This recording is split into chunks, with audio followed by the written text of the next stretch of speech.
Muy buenas noches. Manifestaciones en Colombia, causas y posibles soluciones. Ese es el conversatorio que tendremos esta noche, organizado por la Corporación Vivamos Humanos y Fundación Global Democracia y Desarrollo Funglode. Colombia es un país con características muy singulares. Es al mismo tiempo caribeño, andino y amazónico. Es el tercero más poblado de América Latina y el cuarto con mayor nivel de desarrollo económico. Tierra del maestro del realismo mágico, Gabriel García Márquez, y del internacionalmente reconocido pintor y escultor Fernando Botero, Colombia, paradójicamente, también ha sido estremecida por la violencia desatada a partir del asesinato del destacado dirigente político liberal Jorge Eliezer Gaitán durante la década de los 40 del siglo pasado, la instalación de movimientos guerrilleros y el surgimiento de los carteles de las drogas simbolizados en la figura de Pablo Escobar. Al iniciarse el siglo XXI, los avances de Colombia en todos los órdenes han sido notables. En el 2016 se firmó en La Habana, Cuba, el acuerdo de paz entre el grupo guerrillero de las FARC y el gobierno colombiano liderado por el presidente Juan Manuel Santos. A nivel internacional se entendía que a partir de la implementación de ese acuerdo de paz, Colombia transitaría por senderos de estabilidad política democrática, de prosperidad y de bienestar. Sin embargo, desde el 2018, con la llegada al Palacio de Nariño del presidente Iván Duque, se ha ido manifestando un sentimiento de inconformidad e intranquilidad social por parte de distintos segmentos de la población colombiana. Eso es lo que ponen de manifiesto las protestas estudiantiles del 2018, las manifestaciones populares del 2019 y 2020, y ahora, más recientemente, las que se han originado a finales de abril de este año y que aún no han logrado apaciguarse. La pandemia del COVID-19 ha impactado severamente al país sudamericano. En adición al número de contagiados y fallecidos, la economía ha experimentado una grave contracción, ha incrementado la pobreza, el desempleo y la quiebra de empresas. En ese contexto de calamidades y dificultades, el gobierno presentó un proyecto de reforma tributaria en el Congreso Nacional. Y lo que empezó como una oposición a dicha reforma tributaria se convirtió en una gran protesta de alcance nacional en la que ha habido decenas de muertos, centenares de heridos y numerosos desaparecidos. Para reflexionar acerca de las causas que han dado origen a esta explosión social en Colombia, contamos con la presencia de tres destacadas figuras del mundo académico y político. Nuestros invitados son María Victoria Llorente Sardi, quien es politóloga, especialista en temas de crimen y violencia, en políticas de seguridad nacional y ciudadana y en reforma de la policía. Desde el 2006 es la directora ejecutiva de la Fundación Ideas para la Paz. Ha sido investigadora asociada del Centro de Estudios sobre Desarrollo Económico, sede de la Universidad de los Andes. Consultora de organismos multilaterales e instituciones públicas colombianas en proyectos sobre paz, seguridad ciudadana, prevención del crimen, reforma policial y política de drogas. En los últimos 20 años ha hecho parte de comisiones asesoras del Gobierno Nacional colombiano, como la política de drogas, la de política criminal y la misión especial para la Policía Nacional. Contamos también con la presencia de la doctora Arlene Tignet, quien es profesora titular en la Facultad de Estudios Internacionales, Políticos y Urbanos de la Universidad de Rosario, directora de investigaciones. Obtuvo su PhD en Estudios Internacionales en la Universidad de Miami y su maestría en Estudios Latinoamericanos en Georgetown University. Antes de integrarse a la Universidad de Rosario, fue profesora titular en la Universidad de los Andes y también ha sido docente e investigadora en la Universidad Nacional de Colombia. Es miembro fundadora de la Red Colombiana de Relaciones Internacionales, editora asociada de la revista Foreign Policy, miembro de los comités editoriales de revistas en lengua inglesa International Studies Quarterly, Review of International Studies y Global Society, y además es columnista semanal del diario El Espectador. Y por supuesto, también contamos con el doctor Ernesto Samper Pisano, quien es abogado, economista y político colombiano. Ha ocupado varios cargos a lo largo de su carrera como político, ha sido concejal por Bogotá, diputado por Cundinamarca, senador, embajador de Colombia en España, ministro de Desarrollo y finalmente presidente de la República de Colombia entre 1994 y 1998. Durante su presidencia promovió el plan de desarrollo llamado El Salto Social. Ha sido profesor de varias universidades, entre ellas la Universidad de Salamanca y la Universidad Javeriana. Autor de varios libros, el último de los cuales es Grito Latinoamericano, acaba de ser publicado en marzo de este año por la editorial Planeta.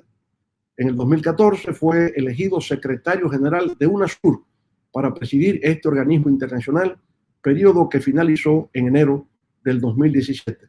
Es presidente de la Corporación Escenarios y de la Corporación Vivamos Humanos. Aquí están todos ellos para reflexionar con nosotros acerca de las causas, las consecuencias y posibles desenlaces de esta situación que se ha presentado en el hermano país de Colombia. Y quizás pues podemos empezar nuestro diálogo de hoy primero con una de las damas, por supuesto, en este caso con la doctora María Victoria Llorens Sardi. Nuestra pregunta para empezar es, doctora Llorente, ¿en qué contexto se puede entender la actual situación de protestas que se ha desatado en Colombia? Ha sido una sorpresa para muchos la magnitud, la intensidad con que esto ha tenido lugar, pero ¿dónde está el origen real de esta explosión social que ha tenido lugar en Colombia? Bueno, en primer lugar, muchísimas gracias por esta invitación. Es un placer para mí estar aquí con ustedes y compartir pues en este panel tan importante. Bueno, en realidad usted mencionaba que el origen de esto tiene que ver con el rechazo muy fuerte a una propuesta de reforma tributaria que había planteado el gobierno, pero pues en realidad eso fue, digamos, la gota que llenó la copa. En realidad esto es una situación que tiene que ver con una serie de agendas históricas, pero sobre todo tiene que ver como con tres asuntos. El primero es una serie de incumplimientos y de procesos inconclusos de conversación. Recordemos que en el 2019, a finales del 2019, hubo una movilización importante en Colombia, se planteó el gobierno nacional inició un proceso que llamó un proceso de conversación nacional. Sin embargo, eso fue un proceso que quedó inconcluso, que generó mucha decepción entre la ciudadanía, que hoy en día la ciudadanía precisamente está diciendo esto no terminó. Además de todo, pues de estos procesos inconclusos de conversación, y que además de todo el gobierno no desarrolló una serie de políticas que estaban incluso previstas dentro de su plan de desarrollo alrededor del manejo de conflictividades, el manejo de la protesta social. En fin, es una serie de agendas inconclusas, de agendas sociales inconclusas y de alrededor del manejo de la movilización social y de las garantías para la protesta social. Entonces eso yo diría que es como el primer elemento y contexto importante. El segundo elemento usted los mencionó, pero yo creo que hay que reiterar sobre eso, y es efectivamente, a diferencia, por ejemplo, de Chile, en donde las movilizaciones fueron previas a la pandemia, aquí se dieron pues digamos, esta situación de explosión social se da en medio de los efectos devastadores de la pandemia sobre la economía, el retroceso brutal en la pobreza en Colombia. Digamos, no es de extrañar que, por ejemplo, una de las zonas que está más encendida en este momento en Colombia, que es el sur del país, el suroccidente del país, pues ahí está la ciudad que es la tercera ciudad de Colombia, que es Cali, en donde los indicadores muestran un incremento de casi el 70% del número de pobres en esa ciudad como consecuencia de la pandemia. Entonces es una situación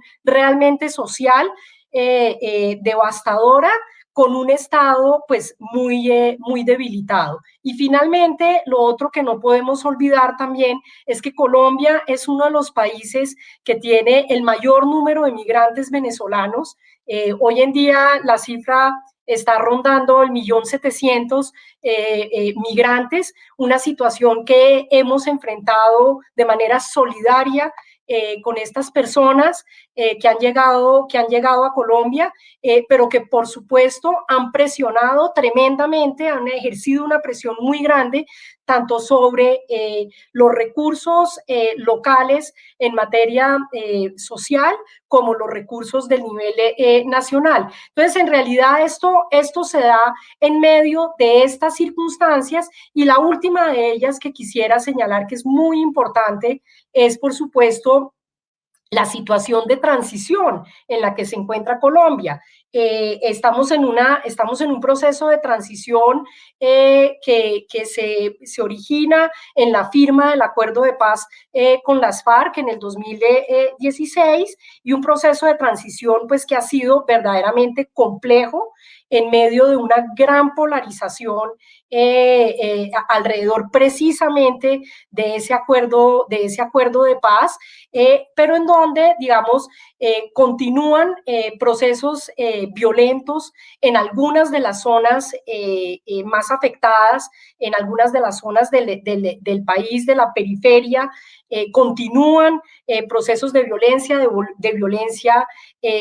selectiva, y pues que tenemos una serie de legados muy importantes de ese conflicto, legados que tienen que ver con las narrativas del conflicto, legados que tienen que ver con la manera cómo se hace uso de la fuerza legítima del Estado, pero cómo se usa y cuáles legados que tienen que ver con visiones todavía sobre la presencia del enemigo interno. En fin, hay una serie de legados de ese conflicto, de un conflicto de más de 60 años que todavía persisten y que están también pues afectando de manera profunda, y legados que tienen que ver también con el hecho de que no hayamos hecho unas reformas al sector seguridad en Colombia, que digamos que se han atrasado y se han aplazado debido precisamente a la situación de conflicto en la que se encontraba el país, y que pues luego recientemente pues esto no se ha es una agenda que sigue pendiente, y que hoy en día pues nos salta y nos dice a todos los colombianos que tenemos que hacer algo respecto de eso. A su intervención quisiera preguntarle a la doctora Marlene Tignes, ¿no? Si bien el gobierno del presidente Iván Duque se había comprometido con los protestantes en el periodo de noviembre de 2019 hasta febrero de 2020, quizás podría alegar al gobierno como excusa, bueno, sí, había ciertos acuerdos, ciertos compromisos, pero que no pudieron cumplirse porque justamente a partir de febrero del 2020 es cuando la pandemia del COVID-19 se intensifica más. Entonces se produce una pausa para que el gobierno pueda dedicarse a atender los problemas sanitarios y atender el impacto económico y social que está teniendo la pandemia, ¿verdad? Y por consiguiente, en ese periodo, pues incumple y bueno, quizás podría encontrar el gobierno alguna justificación del porqué de esos incumplimientos debido precisamente a la pandemia. Doctora Tignes, tiene la palabra. Pues como María Victoria, quiero primero que todo agradecer la invitación a compartir este importante espacio con ustedes, sobre todo los dos presidentes, Fernández y Samper, obviamente mi colega María Victoria Llorente. Yo creo que lo que usted plantea, presidente Fernández, es parcialmente cierto. El gobierno Duque, en efecto, podría alegar que algunos de los acuerdos a los que llegó en el diálogo nacional a raíz de las protestas masivas que hubo en el año 2019 no pudieron cumplirse, toda vez que, como María Victoria nos ha descrito con lujo de detalle, la crisis profunda del país se ahondó aún más con la llegada de la pandemia del COVID-19. Y sin embargo, si nos detenemos a observar lo que ha sido el discurso del gobierno hasta ahora, esto no es lo que ha dicho. De hecho, yo creo que ha sido renuente el presidente sobre todo a reconocer que lo acordado en el 2019 no se ha cumplido. Evidentemente, también se escuda mucho en que la pandemia ha generado una crisis jamás conocida en el país, pero diría que en el fondo lo que hay es un problema de escucha y de sordera ante la multiplicidad de agravios sociales legítimos que están expresando distintos sectores de la sociedad colombiana.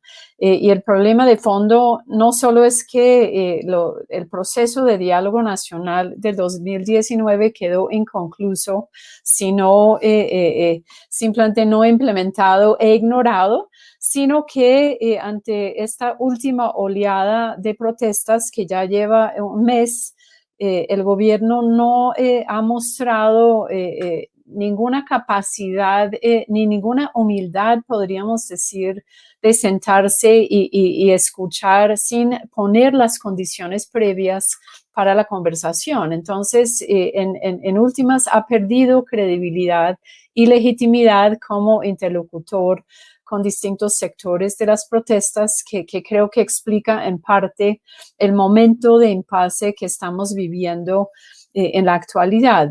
Ahora bien, simplemente agregar algo a lo que María Victoria ha señalado, que yo básicamente tendría un análisis muy similar de este momento, no tan sorpresivo de crisis que estamos viviendo, porque como ella nos ha descrito, era de esperar por múltiples razones que la crisis se viniera.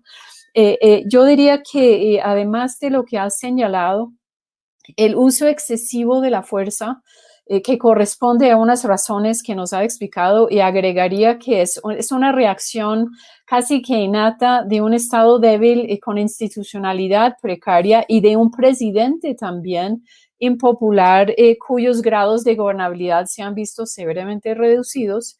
Este uso excesivo de la fuerza ha agravado el ciclo de violencia que estamos viviendo, y la renuencia a reconocer que pueden haber existido estos excesos, la negativa a recibir cualquier tipo de escrutinio internacional frente a múltiples demandas y quejas que se han presentado en este sentido, pues agrava aún más la posibilidad de llegar a algún tipo de conversación genuina con los distintos sectores del paro.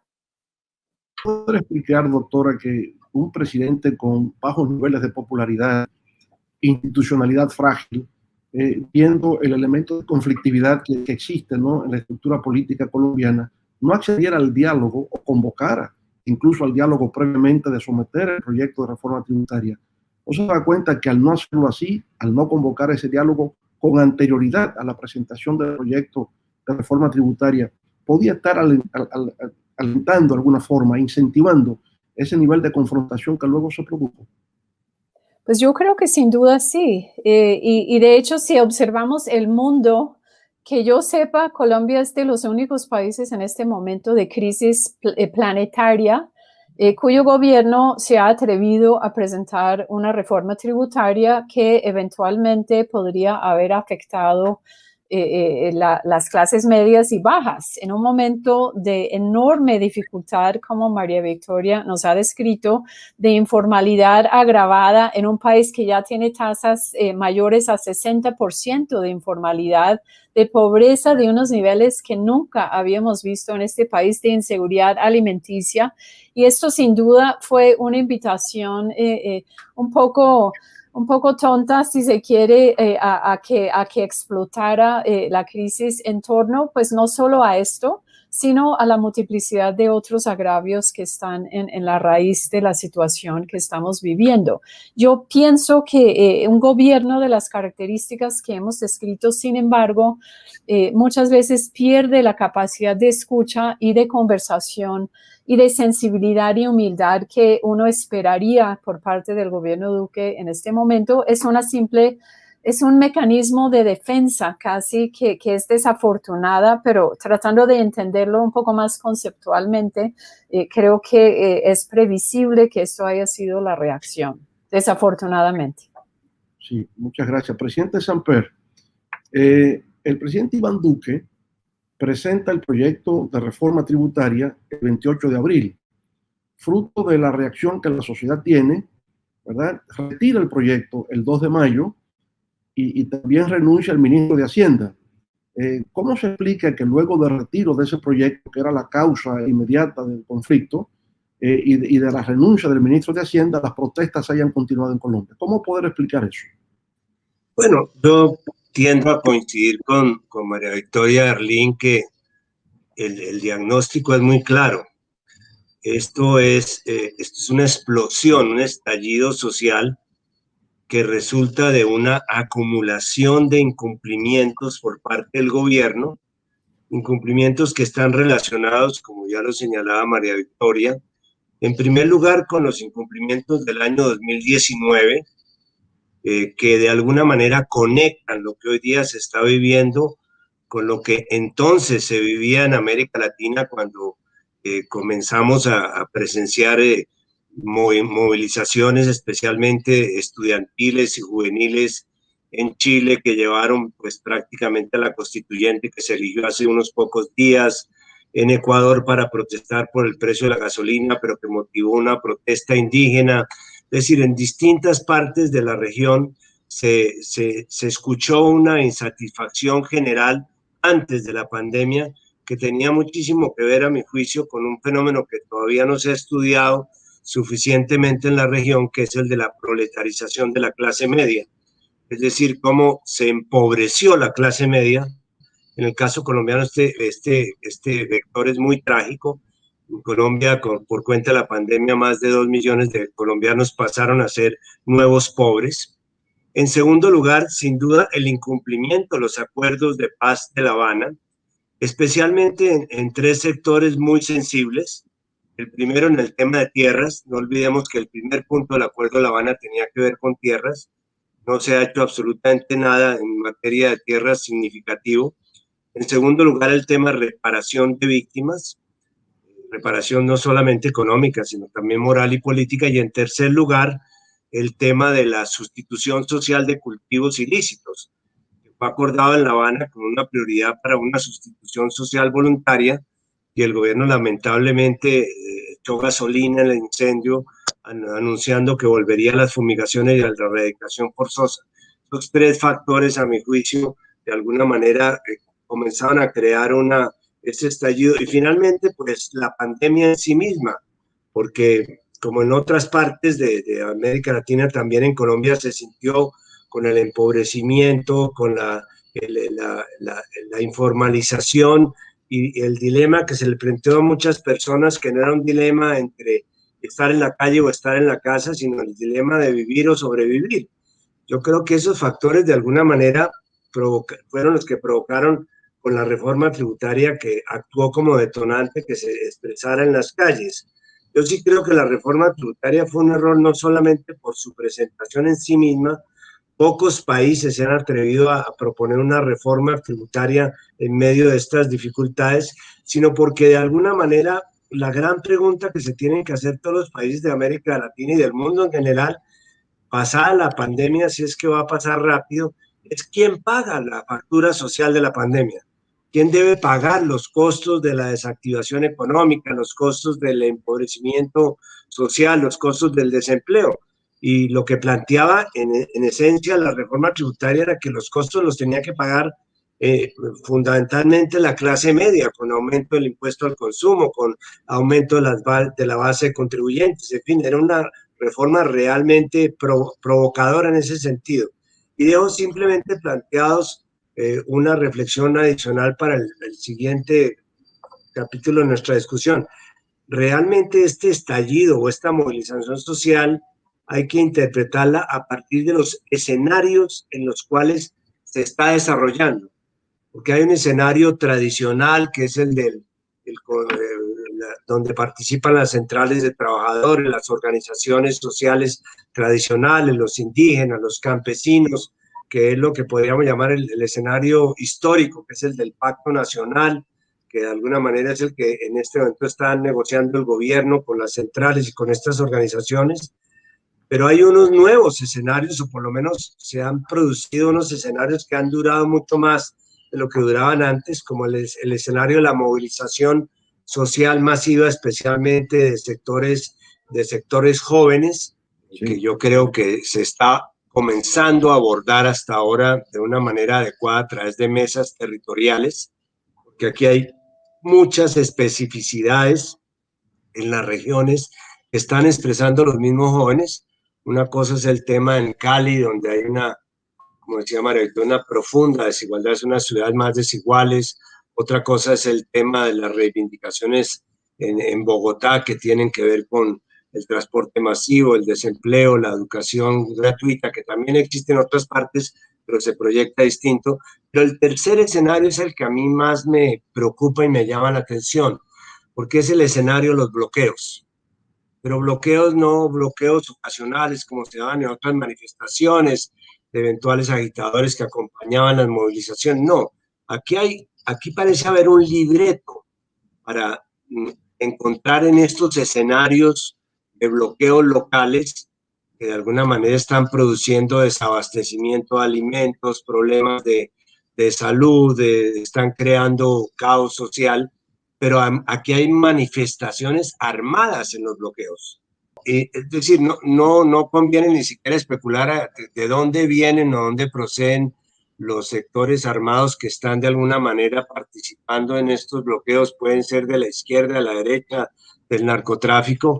Lo cierto es que también a esto se ha sumado en algunos casos un comportamiento excesivo de la fuerza pública, que se ha sentido legitimada de alguna manera para contrarrestar más allá de sus límites constitucionales.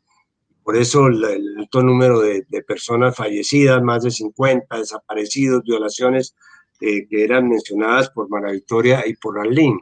Ahora, quiero simplemente dejar una reflexión de mi preocupación de que detrás de esto lo que se está escondiendo es que no hay una unidad en el manejo del paro por parte del gobierno.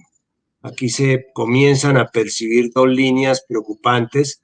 Una, la de la respuesta militar, que estaría encabezada por un expresidente que tendría un contacto directo con las Fuerzas Armadas y estaría de alguna manera legitimando estas respuestas, digamos, excesivas, y de alguna manera le interesa crecer el conflicto armado para crear un escenario de guerra que sería utilizado electoralmente para polarizar,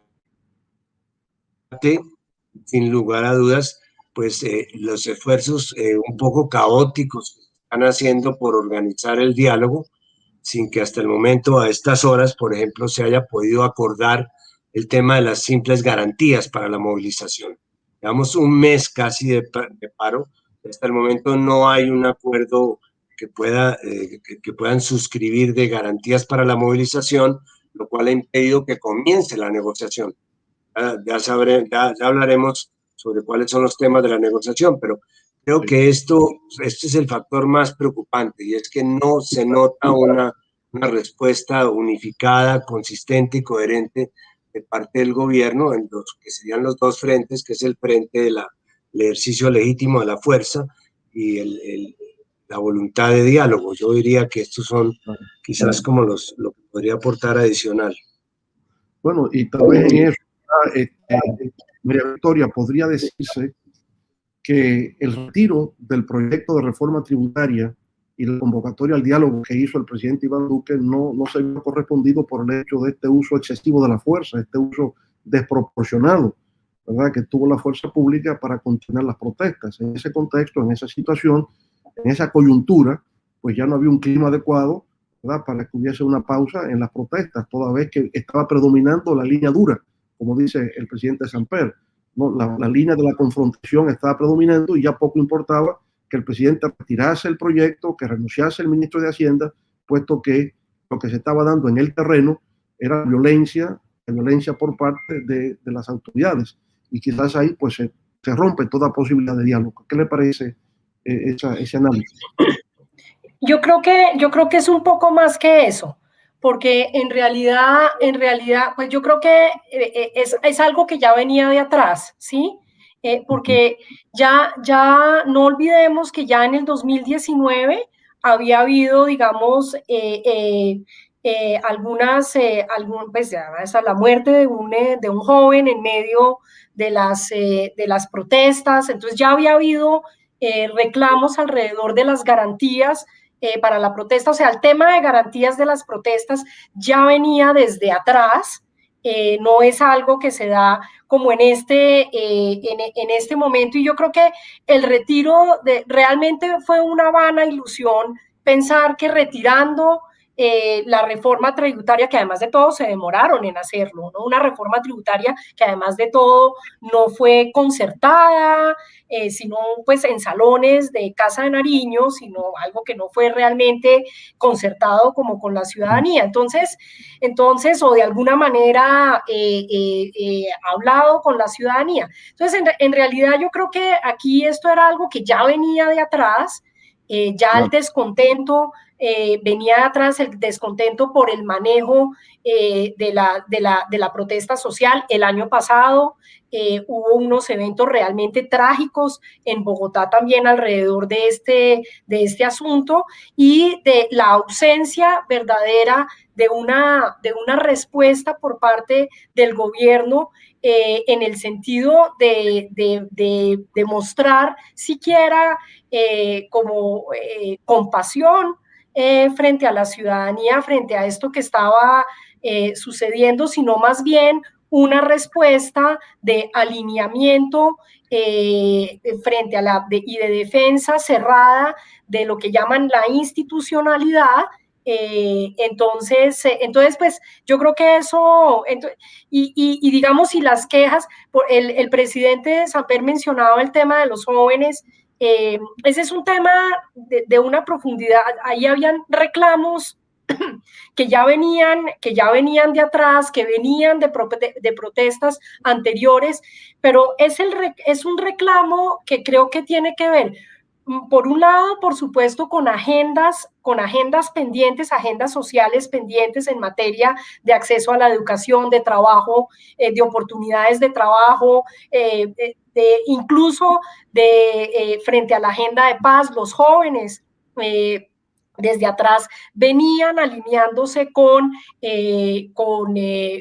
los sectores colombianos que estaban a favor de una implementación integral de los acuerdos de paz. Entonces, ahí venían una serie de agendas importantes respecto de los jóvenes, y yo creo que un sentimiento, Arlene lo mencionó bien, pero es este sentimiento, esta sensación de no ser escuchados, de no ser tenidos en cuenta, de no contar como con un proceso o con algún tipo de expectativa de que voy a tener un proceso, aquí hay un proceso de diálogo y de conversación que luce genuino, creíble, y a través del cual vamos a poder llegar a unos acuerdos, vamos a poder construir unas propuestas.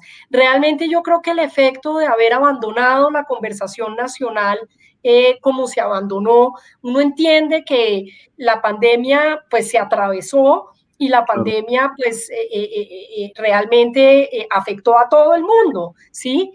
Pero en realidad el haber como abandonado ese escenario, haberlo dejado y pensar que con la pandemia las cosas se iban a diluir, y los reclamos y la necesidad de reconocimiento de los ciudadanos se iba a desaparecer, o yo no sé qué fue lo que pensaron, pero en realidad esto ya estaba encendido.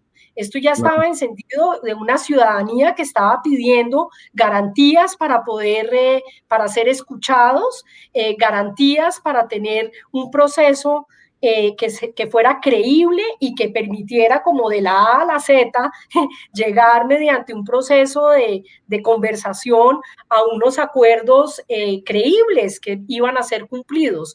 Entonces, creo que es más como por ahí. Claro, y por supuesto, en adición a todos esos temas, ¿verdad?, que el gobierno había dado de lado y creyendo que la pandemia lo haría olvidar, en medio de la pandemia, porque aún la pandemia no ha concluido del todo, los problemas sanitarios siguen, los problemas económicos siguen, el gobierno, sin convocar a nadie, entonces presenta una reforma tributaria que parece que sabía que podía tener efectos confrontacionales, puesto que no le llama reforma tributaria, le llama una ley de solidaridad y desarrollo sostenible, de manera que quizás sería una manipulación en la forma de presentarlo. No es reforma tributaria, es una ley de solidaridad y además desarrollo sostenible. Si es eso, pues todos estaremos de acuerdo, pero cuando se ve que se va a agravar los alimentos y hasta los servicios funerarios, entonces hay un motivo para que la gente realmente se alzara y viniera esta protesta que ya lleva un mes, ¿no? Y que todo el mundo está atento a lo que está aconteciendo en este momento en Colombia. Bueno, Arlene, hemos conversado también acerca, ¿verdad?, de las distintas agendas, lo que significa la participación de distintos sectores en esta protesta. Han participado trabajadores, los integrantes de las distintas centrales obreras, han participado estudiantes, amas de casa, indígenas, pero también parece que han participado algunos vándalos, algunas personas que han causado daños, ¿no?, que han quemado autobuses, que han hecho daño en el Transmilenio, y en fin, que han provocado una situación de asalto a supermercados, etcétera, que de alguna manera procura desprestigiar lo que ha sido esta movilización cívica, esta protesta en procura de defensa de derechos. La reacción entonces ha sido por parte del gobierno, ¿verdad?, desproporcionada en el uso de la violencia, pero del otro lado también aparecen unos vándalos incurriendo en actos delictivos. ¿Qué explicación tiene usted a este ángulo del problema que se ha dado en relación a las protestas? Pues yo creo que en términos generales, en toda protesta social, tanto aquí en Colombia, en América Latina, en Estados Unidos, en Europa, en Asia, en todo el mundo, acompañan a la protesta social pacífica expresiones que podríamos llamar de vandalismo o de violencia vandálica. Esto es una triste realidad y podríamos explicar este fenómeno a partir de no solo un tipo de actor, sino múltiples actores. No tengo duda de que hay ladrones, por ejemplo, que se meten a las protestas sociales y buscan aprovechar del caos para poder saquear y robar distintos establecimientos, ¿no?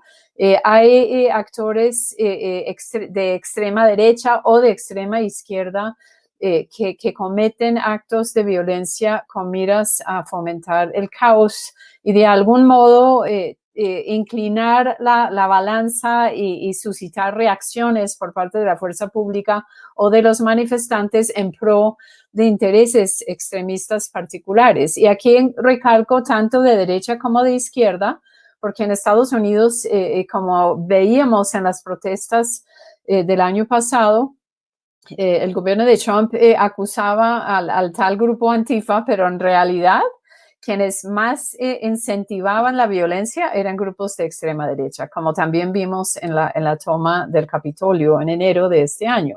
Entonces, esto lastimosamente ocurre y como el presidente Samper también ha señalado y comparto su preocupación, en Colombia estamos todavía en un proceso inconcluso de transición política de la guerra a la paz, en el cual siguen operando en el país múltiples tipos de actor violento no estatal, rezagos del paramilitarismo, grupos criminales organizados, los tales disidentes de las FARC, el ELN, por solo nombrar algunos de los más importantes, que también operan en distintas partes del país y hacen de la protesta social pacífica a veces algo violento.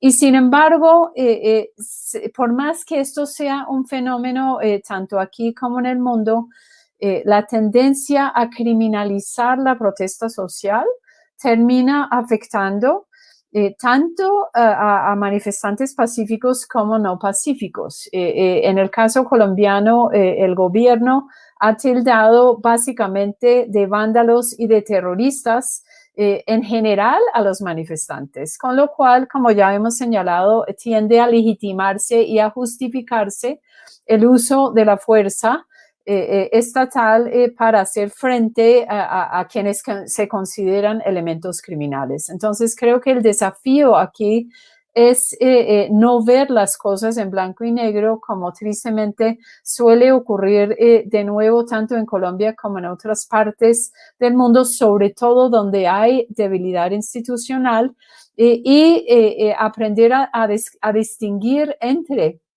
lo que son expresiones legítimas de protesta y de agravios sociales de lo que podrían ser ya expresiones criminales que evidentemente pues habría todos que condenar. Se puede entender, Arlene, ¿verdad?, que en medio de las protestas pues puedan aparecer personas, ¿verdad?, víctimas de la violencia, fallecidos, que puedan aparecer heridos y detenidos, pero no se entiende claramente cómo es que como consecuencia de las protestas en Colombia haya desaparecidos. ¿Cómo es eso de desaparecidos? ¿Es que los detienen en medio de las protestas y no saben más? ¿Es que lo van a buscar a sus hogares, los detienen y de repente desaparecen y nadie sabe de ellos? ¿Qué es eso de desaparecidos en el marco de las protestas? Pues de nuevo, tristemente, un contexto de guerra larga como el colombiano ha normalizado ¿no?, ciertas prácticas, incluyendo las desapariciones. Y en este caso particular, me atrevería a pensar que la mayoría de estas desapariciones ocurren en el marco de las protestas, generalmente de noche, cuando también coincide la protesta por lo general con mayores expresiones de violencia, y esta mezcla compleja de manifestaciones que podríamos llamar pacíficas y legítimas con otras expresiones pues un poco más grises. En esta mezcla compleja es que generalmente se producen estas desapariciones. Por parte de la fuerza pública, incluso policías que se visten de civil. Hemos visto en ciudades como Cali y que taponan los números de placas de sus vehículos y que se llevan a las personas a distintos lugares precisamente con el pretexto de estarlos aprendiendo en medio de actividades ilegales, y ahí se quedan en centros de reclusión. Algunos de estos desaparecidos pues han ido identificándose y encontrándose mediante distintas quejas de organismos nacionales e internacionales, pero por lo general esto es lo que ocurre. O sea, algunos de los desaparecidos son encontrados después, no es que son eliminados. No, en este caso, a diferencia de momentos pasados de la violencia en Colombia, yo creo que podríamos decir que aún no sabemos dónde se encuentran todavía algunos de los desaparecidos que se están denunciando. Me parecería atrevido afirmar que se tratan de personas que han sido aprehendidas por la fuerza pública y asesinadas, aunque no descarto que en algunos casos tristemente esto podría ocurrir. Y aquí de nuevo recordando lo que hemos señalado sobre la presencia de otros actores violentos no estatales que también están involucrados en los actos de violencia en distintas zonas de Colombia en donde el conflicto ha sido particularmente problemático, pues por decirlo de algún modo. Sí. Bueno, muchas gracias, Arlene. Vuelvo con el presidente Ernesto Samper. Presidente Samper, todos sabemos, ¿verdad?, que como consecuencia del impacto sanitario y económico de la pandemia, los gobiernos en todas partes del mundo han tenido que aplicar políticas contracíclicas, lo que significa un aumento del gasto público, aún con una caída de los ingresos fiscales, lo que genera déficit. Y con ese déficit se financia a través de emisiones de bonos, es decir, endeudamiento público que están teniendo los gobiernos.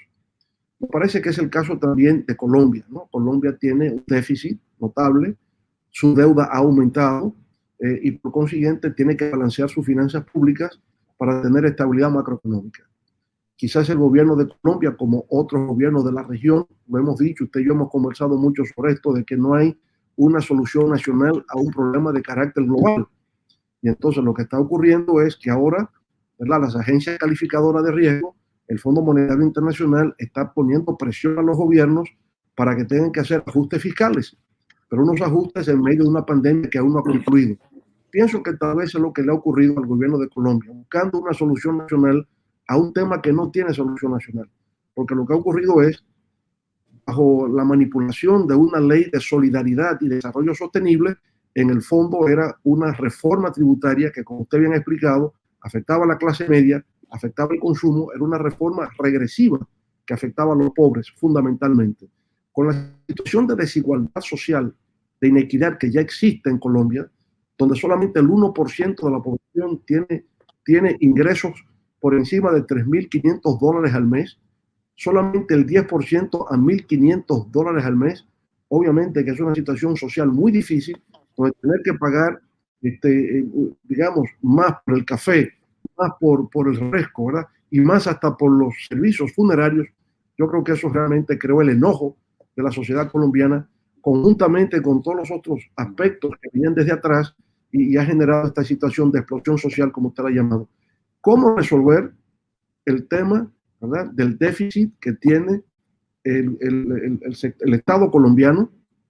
¿Cómo poder abordarlo, ¿verdad? Porque sabemos que la dificultad que tiene y sobre todo todos los incumplimientos previos de protestas anteriores que el gobierno no ha sabido abordar correctamente. Yo creo que aquí está una complejidad entre la presión internacional de las agencias calificadoras y la presión interna de los diferentes grupos.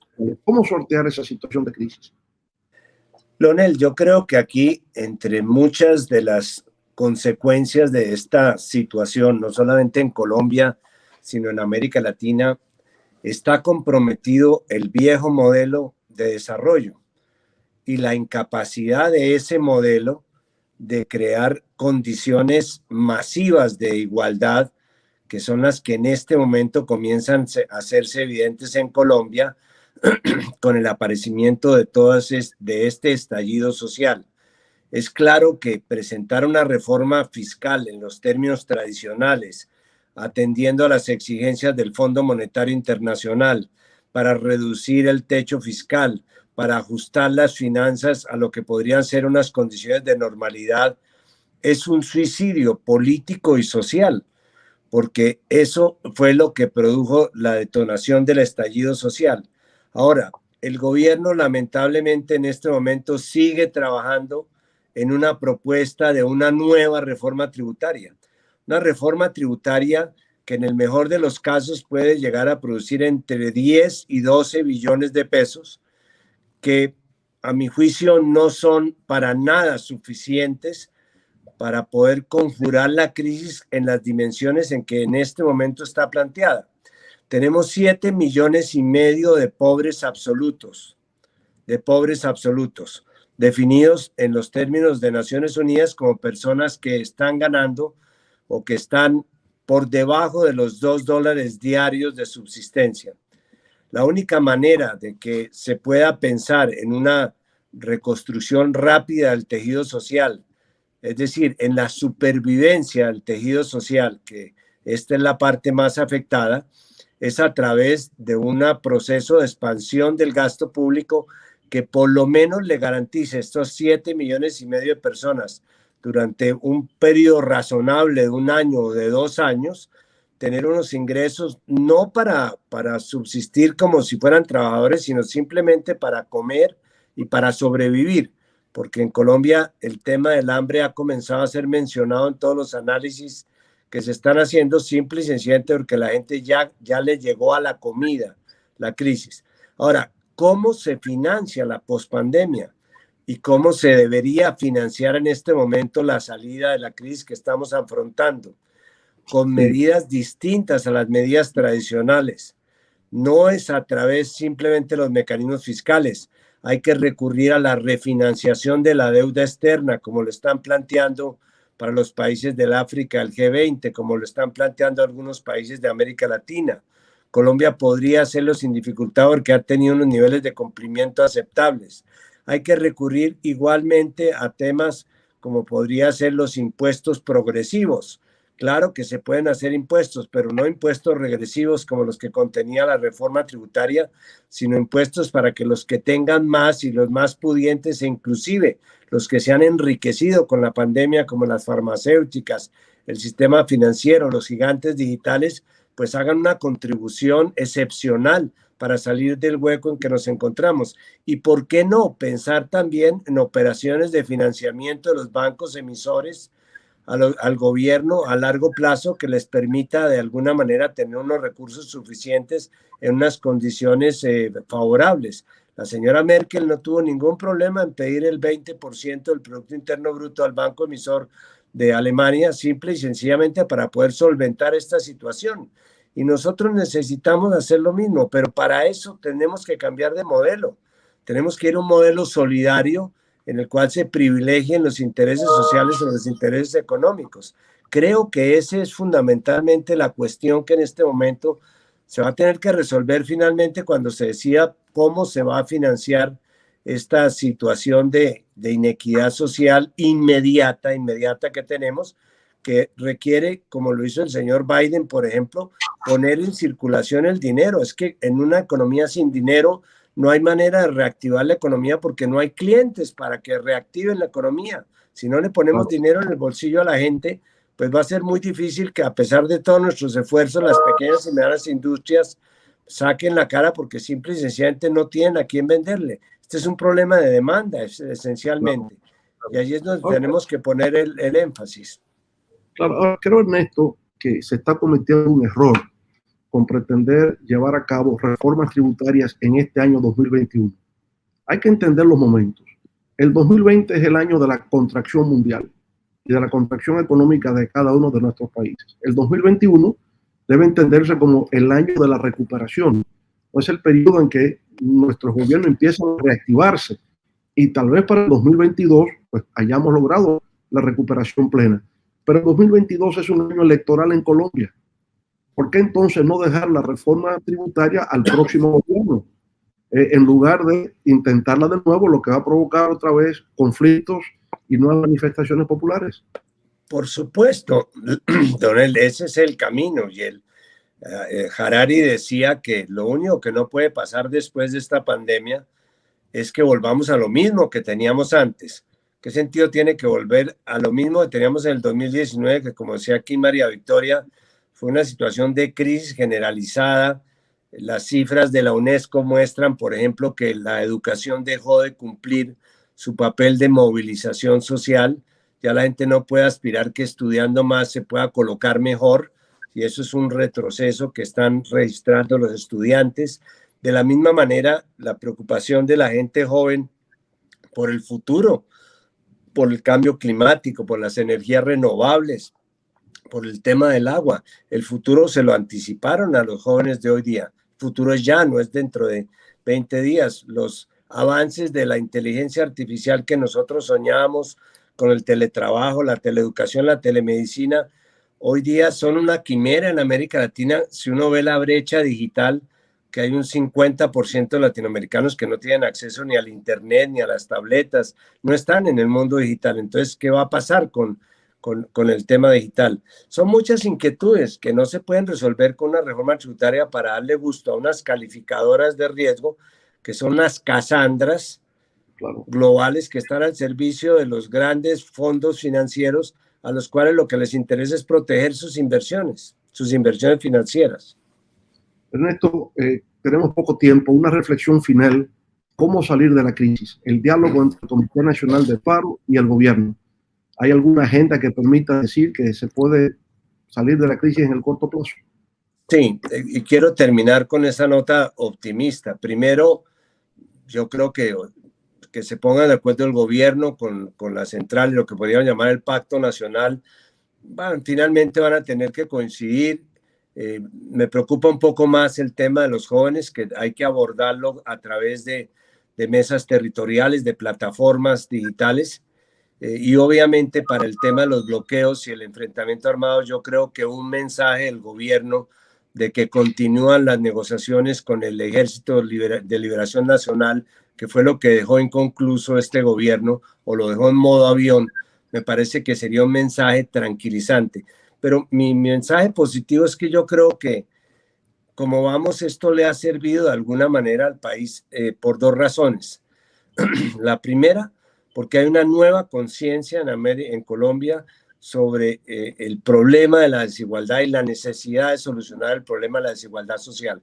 Hasta entonces todos vivíamos en una especie de paraíso, que crecíamos y que ese crecimiento iba a producir bienestar, y ahora nos estamos dando cuenta de que hay esas condiciones de desigualdad. Y el segundo mensaje es que la gente en las ciudades también ha comenzado a vivir la guerra que se está viviendo desde hace 30 o 40 años en el Catatumbo, en la frontera con Venezuela, en Nariño, en la frontera con Ecuador. Es decir, la guerra que se está viviendo en territorios distantes.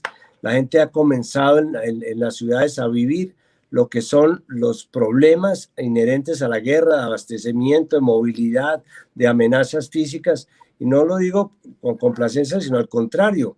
Esto es un mensaje de la necesidad de continuar en los esfuerzos de paz y en los esfuerzos de igualdad, que son las dos salidas que al final nos van a dar una luz en el túnel de la violencia en que nos encontramos. Muchas gracias, Ernesto. Vamos entonces con la doctora María Victoria Llorente para una reflexión final justamente sobre el tema de las protestas en Colombia. Adelante, doctora Llorente. Pues mire, yo quisiera ser tan optimista de poder cerrar con un mensaje de optimismo como el del expresidente Samper, pero yo en realidad en este momento estoy viendo que estamos en un momento de gran confusión. O sea, no estoy viendo, hay una ebullición de iniciativas, de diálogo, de conversemos acá, lo cual es positivo, pero en realidad, digamos, el diálogo, si no tiene, digamos, una estructura que sea creíble y que conduzca a que vayamos construyendo una agenda común, en realidad puede terminar siendo una gran frustración, una nueva frustración.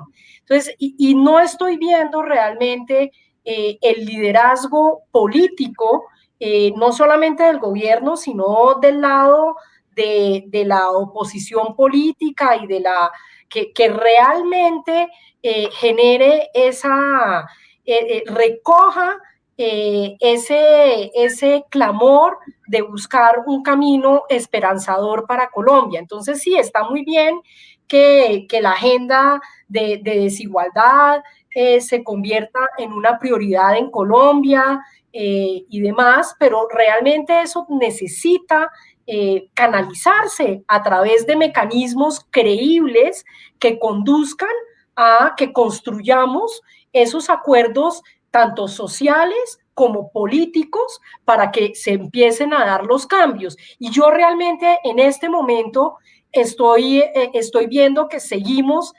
patinando, que no es que estamos en un momento que yo creo que es muy peligroso, porque es un momento en donde cada vez más se está fraccionando esta situación, cada vez más son asuntos localizados, procesos locales, en donde es difícil realmente que uno coja y diga, bueno, si el gobierno logra hacer llegar en este momento, como aparentemente ya tienen un preacuerdo para empezar a dialogar con el Comité del Paro, realmente yo no creo que eso vaya a tener un efecto real sobre la situación. Puede ser, sí, puede mandar un mensaje esperanzador, pero de todas maneras el tema de los bloqueos es un tema que ya está muy descentralizado, muy localizado, que realmente no va a depender de la decisión de un grupo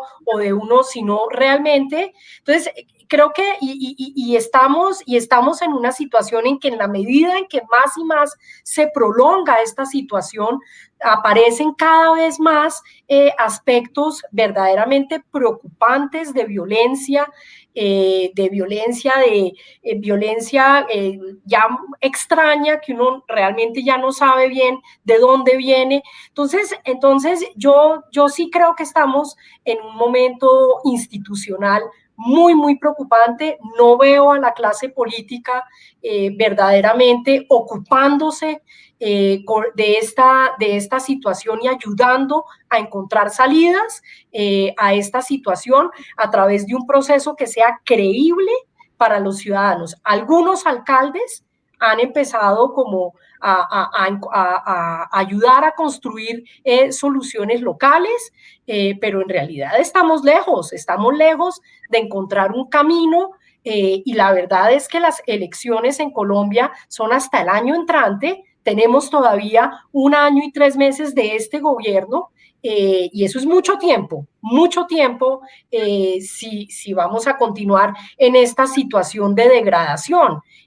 Yo realmente espero, hay otras instituciones que están empezando a jugar un rol muy importante, son las universidades.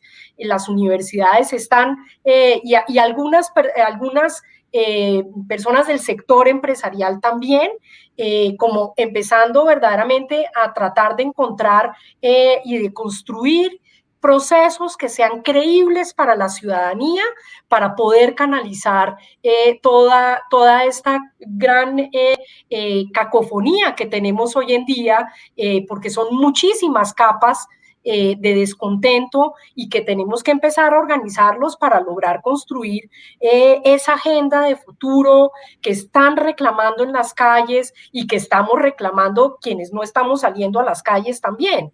Entonces, yo sí creo que aquí tenemos un desafío institucional como no había visto en muchísimos años en Colombia, con unas instituciones muy debilitadas, una institución presidencial tremendamente debilitada, pero adicionalmente el Congreso debilitado, los organismos de control debilitados, con cero credibilidad por parte de la ciudadanía. Entonces yo sí creo que estamos en una situación que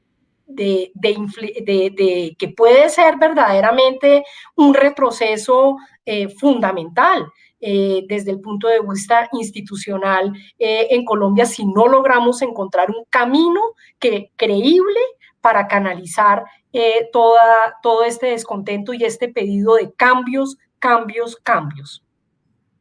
Bueno, gracias, María Victoria. Escuchemos ahora las reflexiones finales de la doctora Arlene Tignett. Adelante, Arlene. Pues yo quisiera compartir el optimismo del presidente Samper y el pesimismo de María Victoria. Pesimismo porque, como ella ha señalado muy bien, y no vale la pena ahondar más en una excelente presentación de la compleja situación institucional y de la fragmentación de la protesta que estamos viviendo, simplemente añadiría al pesimismo que de no al menos llegar a un punto en el que la crisis se logra desescalar, la violencia logra mitigarse y los bloqueos se logran levantar, esto va a seguir un proceso de deterioro aún mayor que podría llevar a la invocación del estado de conmoción interior y de la militarización esencialmente del manejo de los asuntos estatales. Y para mí esto sería una estocada mortal a la institucionalidad democrática en Colombia, que ya de por sí está en un punto crítico, como María Victoria ha señalado.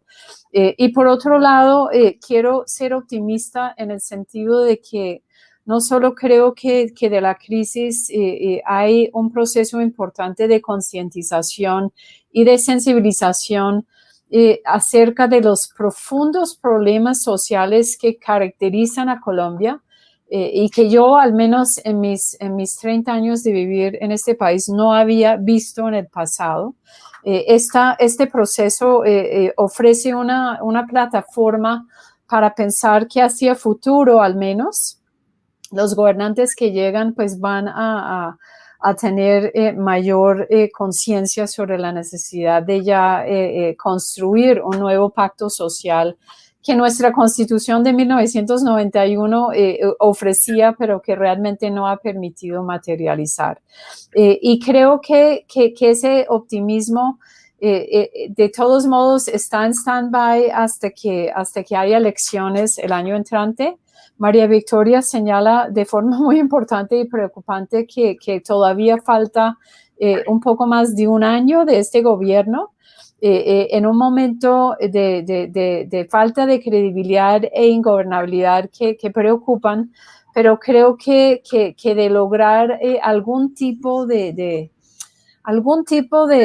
solución, al menos temporal, a la escalada de esta crisis que estamos viviendo, tendrán que haber sectores de la sociedad, algunos que comenzarán a mirar hacia el proceso electoral con la esperanza de lograr un cambio, porque creo que lo que hemos insinuado es que el cambio comprensivo que requiere Colombia no está en condiciones y creo que no tiene voluntad de construirlo, al menos el gobierno de Iván Duque. Entonces puede que eso no sea panacea para la situación que estamos viviendo, pero sí creo que ofrece un horizonte de esperanza en el cual pues yo al menos estoy tratando de soñar con un mejor país que creo que todas y todos soñamos, ¿no? Claro. Bueno, lo cierto es que ya se cumple mañana exactamente un mes desde que se inició este paro nacional en Colombia, porque aunque hemos llamado nuestro diálogo como manifestaciones en Colombia, se trata de algo más que manifestaciones, es un paro nacional que se ha prolongado ya durante un mes y cuyo fin no logra verse todavía con claridad. Ese paro nacional obviamente genera un problema, como se ha dicho aquí esta noche, genera un problema de ingobernabilidad para el país. Pero aunque lo que lo ha detonado ha sido la presentación de una reforma tributaria, sabemos que tiene raíces más profundas, viene muy de atrás.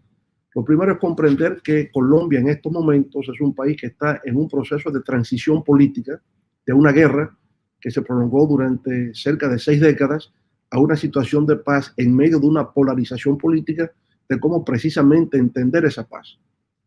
A eso se le añade una situación gravísima de desigualdad social, tareas incumplidas, acuerdos que no se logran ejecutar, falta de credibilidad, ¿no? Y todo esto en medio de una pandemia y en un periodo preelectoral presidencial. En fin, una situación de verdadera complejidad. Pero desde todas partes en América Latina y desde el mundo estaremos atentos a los acontecimientos en Colombia, esperanzados de que efectivamente la sensatez, la prudencia se puedan imponer y que Colombia vuelva una vez más a tener una situación de estabilidad política democrática, que es la base, es la premisa para que pueda haber desarrollo económico y poder enfrentar los distintos problemas sociales.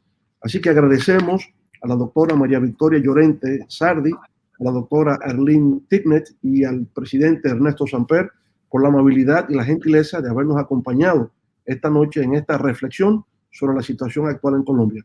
Muchas gracias y buenas noches.